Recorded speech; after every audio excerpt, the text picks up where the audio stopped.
वेदांत सर्व शास्त्रांतील श्रेष्ठ शास्त्र. ग्रंथकार सांगतात की सर्व शास्त्रांमध्ये वेदांत हे सर्वोच्च शास्त्र आहे, कारण वेदांताचा विषय आहे आत्मा काय आहे, परमात्मा काय आहे, जगाचे खरे स्वरूप काय आहे. या सर्व प्रश्नांची अंतिम उत्तरे वेदांत देतो. म्हणूनच ग्रंथकार म्हणतात की हा ग्रंथ म्हणजे विचारांचा महासागर आहे, म्हणून त्याचे नाव ठेवले विचारसागर. साधकांना आनंद देणारा ग्रंथ. पूर्वी वेदांतावर अनेक ग्रंथ लिहिले गेले होते, सूत्र, भाष्य, वार्तिक. पण ते ग्रंथ अनेकदा कठीण संस्कृत भाषेत होते, म्हणून निश्चलदासजींनी हा ग्रंथ स्वभाषेत आणि सोप्या शैलीत लिहिला, जेणेकरून सामान्य साधकालाही आत्मज्ञान समजू शकेल. यामागचा उद्देश एकच, अज्ञान दूर करणे आणि आत्मज्ञान मिळवून देणे. परमात्म्याचे खरे स्वरूप. ग्रंथात परमात्म्याचे स्वरूप सांगितले आहे.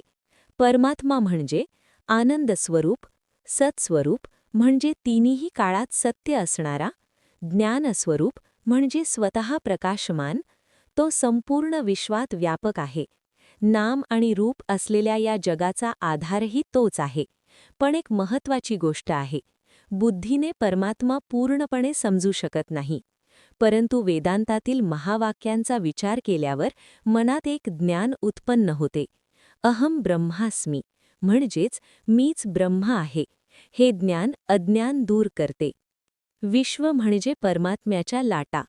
ग्रंथात एक सुंदर उदाहरण दिले आहे. परमात्मा म्हणजे अनंत समुद्र, आणि त्या समुद्रावर उठणाऱ्या लाटा म्हणजे ब्रह्मा, विष्णू, महेश, गणपती, सूर्य, चंद्र, देवता, मनुष्य. मोठ्या लाटा म्हणजे देवता आणि लहान लाटा म्हणजे जीव. पण सत्य काय? सर्व लाटा पाण्याच्याच असतात. तसेच सर्व जीव आणि देवता त्या एकाच परमात्म्याचे रूप आहेत. बुद्धी आणि परमात्म्याचे प्रतिबिंब. आपली बुद्धी आरशासारखी आहे. आरशात जसा चेहरा दिसतो तसा बुद्धीत परमात्म्याचे प्रतिबिंब दिसते. पण बुद्धीवर अविद्या म्हणजे अज्ञान असल्यामुळे हे ज्ञान पूर्ण सत्य नसते, म्हणून जीव स्वतःला शरीर समजतो. दोरी आणि सापाचे उदाहरण. वेदांतातील प्रसिद्ध उदाहरण आहे. अंधारात दोरी असते, पण आपल्याला साप दिसतो. साप प्रत्यक्षात नसतो, तो फक्त अज्ञानामुळे दिसतो. आत्मज्ञानाचा मार्ग. ज्यांना अजून दृढ आत्मज्ञान झालेले नाही, पण ज्यांना आत्मज्ञानाची इच्छा आहे, त्यांनी परमात्म्याचे चिंतन, साधना, वेदांताचा अभ्यास करावा. यामुळे आत्मज्ञान प्राप्त होऊ शकते. ज्ञान झाल्यावर काय होते? निश्चलदासजी म्हणतात, जेव्हा मनुष्याला दृढपणे कळते की मीच परमात्मा आहे, तेव्हा त्याला दुसरे कोणी उरत नाही. मग तो म्हणतो की मी नमस्कार कोणाला करू, कारण सर्वत्र तोच परमात्मा आहे. निष्कर्ष. विचारसागर आपल्याला 3 मोठी तत्वे शिकवतो.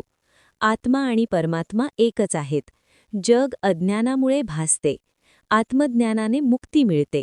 जेव्हा मनुष्य स्वतःचे खरे स्वरूप ओळखतो, तेव्हा त्याला कळते, मी शरीर नाही, मी मन नाही, मी शुद्ध चैतन्य आहे.